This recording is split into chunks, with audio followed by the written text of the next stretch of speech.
Concerns about coronavirus taking a heavy toll on the retail sector as well. However, last week, shares of Costco, Walmart, and Target all rose as sales spiked amid coronavirus buying in those locations. Joining us right now for more on the story is Bill Simon. He's former Walmart U.S. president and CEO. And Jan Kniffen with J Rogers Kniffen, WWE, the CEO there. Jan, let's start with you. The tales of retail destruction. What's really happening in the malls and some of the other places? Well, before I was really worried about the supply coming out of China, and the factories are back to 50 to 75%. That's going to be fine. Most people had a 2 to 4 week delay, so that's probably going to be okay. And it's probably really going to be okay because now we have a demand problem. Nobody's going to the mall. All that product that's not showing up wasn't going to sell anyway. And yes, if you go to Costco or Walmart or Target, they're hoarding. There's people there buying. I was at Costco again this Saturday, just like I was 2 weeks ago. At 9:45, the store doesn't open until 10. The parking lot was full. So that side of the business is fine.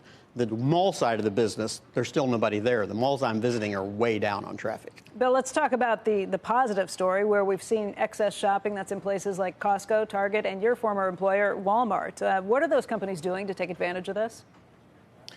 Those guys are really terrific at supply chain and logistics, and so they're able to keep their shelves in stock. And frankly, I'm not seeing what your other guest is talking about. I'm seeing fairly steady traffic, not panic buying, and good news for everybody. There is toilet paper, so our butts are safe. It could be a tale of different locations in the country, too. Bill, when you're out shopping, where are you? Because Jan's in areas like Westchester, where you have seen lots of cases that have been reported. Sure. I've been in Texas, in Florida, in Arkansas, and in North Carolina, and I'm not seeing any of that stuff. It's coming to you soon. Yeah. Right. That's the thing that I think is not being appreciated here. Will the stores be prepared for that, Bill, if there are cases that happen in other areas? What are we seeing in places like Seattle? Most certainly. I think that all the stuff that they're talking about hoarding is domestically produced and is able to get back in supply in a matter of days, if not a week. So I don't expect any long-term problems from it. I think in a month we'll be through the worst part of this, and in 6 months we'll be laughing about it. Bill, I should point out, I haven't really seen the supply problems either. They're getting it back in stock at the stores that I'm seeing where the run is really going on. But, boy, it's going out the door really fast at the Costcos and the Walmarts I'm visiting out here. Maybe a bigger question Sure. is what happens in terms of whether these changes, consumer behavior changes, are something that are more than temporary. What do you think, Jan? Well, that's my concern.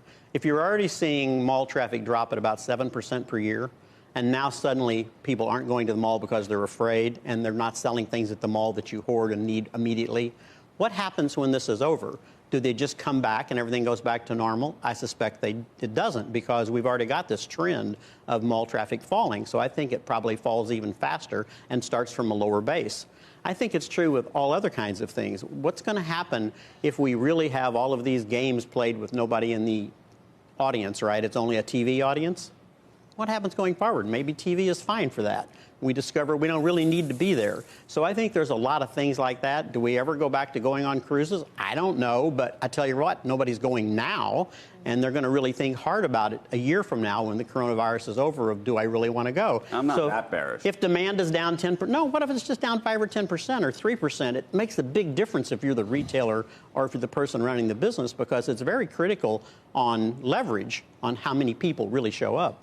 Bill, at the same time, also seeing Walmart, your former employer, make some big changes, too, just in terms of allowing same-day or next-day delivery of groceries that they're now talking about with a sort of club setup, too.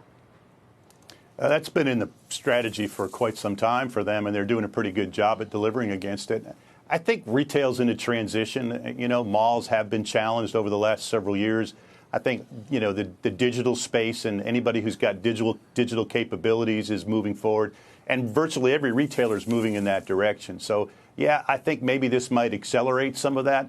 But from a long-term perspective, news of the demise of retail has been greatly exaggerated. It's changing, and it will continue to change, but I expect things to settle out here pretty quickly.